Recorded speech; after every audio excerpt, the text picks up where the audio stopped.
episode 2 of Patron Saints. 300 patron saints to call upon for every occasion. I flipped through this time, and we're on page 226, and this one is the patron saint of in-law problems. So, this is Saint Elizabeth of Hungary. I gotta get in frame here. Saint Elizabeth of Hungary. Okay. She was born on 1207 and she lived to 1231. Her feast day is November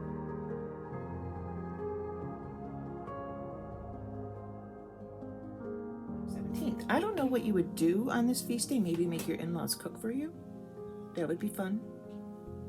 But maybe not mine. Okay, so I'm going to read about St. Elizabeth of Hungary. The hypercritical mother-in-law and boorish brother-in-law are stock characters in television sitcoms.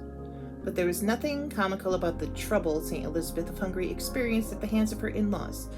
As the daughter of Hungary's king and queen, 4-year-old Elizabeth was offered as a symbol of political alliance when she was betrothed to the 11-year-old German prince Ludwig of Thuringia. They married 10 years later.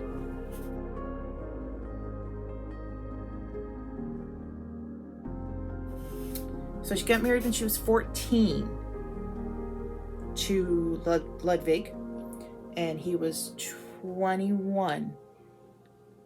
That's not unheard of at that time, especially in the 1200s. Continuing. Elizabeth's in-laws took an immediate dislike to her.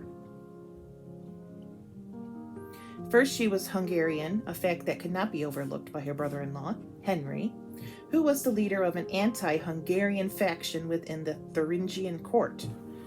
Then why? Oh, because it was a political thing. That's why the Hungarians gave their daughter to try to smooth over this Hungarian court matter.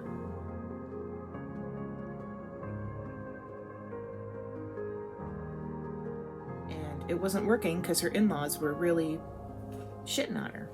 Okay, continuing. Her sister-in-law, Agnes, was put off by Elizabeth's humble demeanor, which Agnes found entirely unbecoming in a princess. Princesses can't be humble?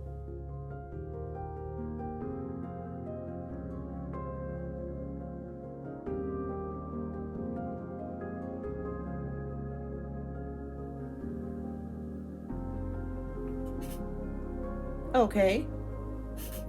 Elizabeth was not circumspect in her acts of piety or charity, which aroused the ire of many at court. Once, when Elizabeth prostrated herself before a large crucifix, her mother-in-law commanded, "Get up!"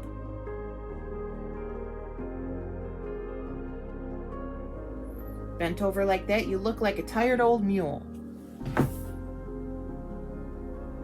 Okay. Nice job, mother-in-law. Continuing. But cutting remarks were nothing compared to Elizabeth's trials under her brother-in-law, Henry. Tragically, Ludwig died just as Elizabeth was in labor with their third child. It doesn't say what year. It doesn't say what year he died.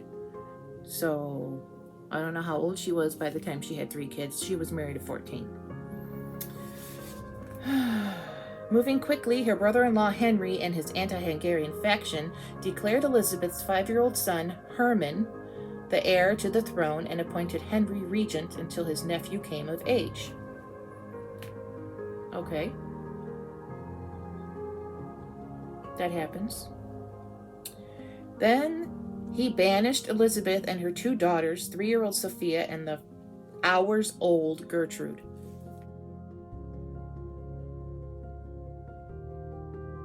So he kept the son because the son was half Hungarian, even though he was anti-Hungarian, but he needed them for the Thuringian, I think it was. Thuringian? Yep. The Thuringian monarchy needed a regent.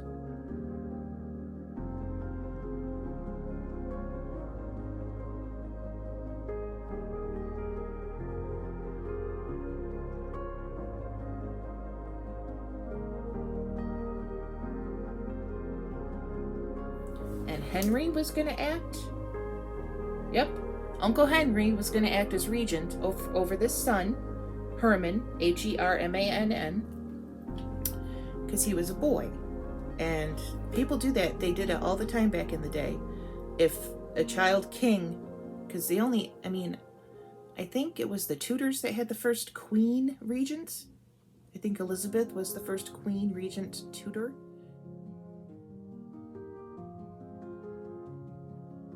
So she didn't have to have a male partner or leader.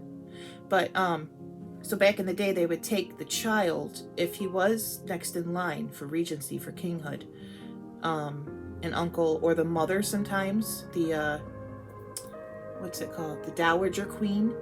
If the king had died and she was a widow, the dowager queen would take their child or nephew or whomever was the child in line for the regency, the male, and like be his guardian. But a lot of times their control was their doing, not the child had no input on anything until he was of age. I would say about 12 to 14 years old is when they started to be of age to take matters into their own hands. But anyway, so Elizabeth had been banished with her toddler, 3-year-old Sophia, and hours-old Gertrude.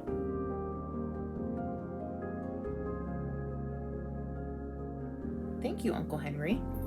Elizabeth and her little family of exiles were taken in by her aunt, the abbess of the Kitzingian convent. Okay, so she went to a convent. Eventually, Elizabeth settled in Marburg, Germany, where she opened a hospital and worked in the wards for the last 4 years of her life, free from criticism of her piety or humility.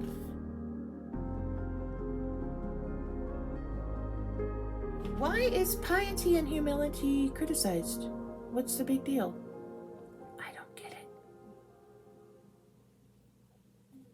Okay, and her picture is on page 222. And here's her picture. And I can't read what it says underneath it because I have old people eyes. It says, Die Herrliche Elizabeth. That's German. And there's something really small that I have no way of reading it. But here's her and her 3-year-old daughter and her newborn baby. Right there. Right there. I can't read what's underneath. It's really, really small.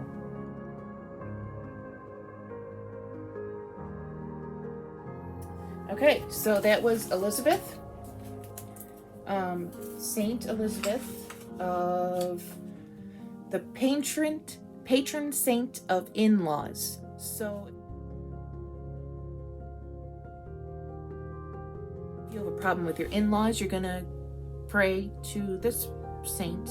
She was a saint because she was banished, because her in-laws didn't like her, and she was given to them as some type of treaty, but they treated her like crap. So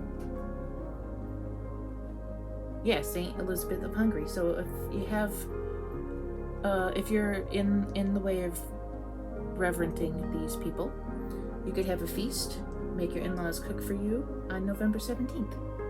And remember poor Elizabeth. I thought it was going to go to the ways of like Elizabeth Bathory, but no. This little humble little girl was banished just because of her ethnicity.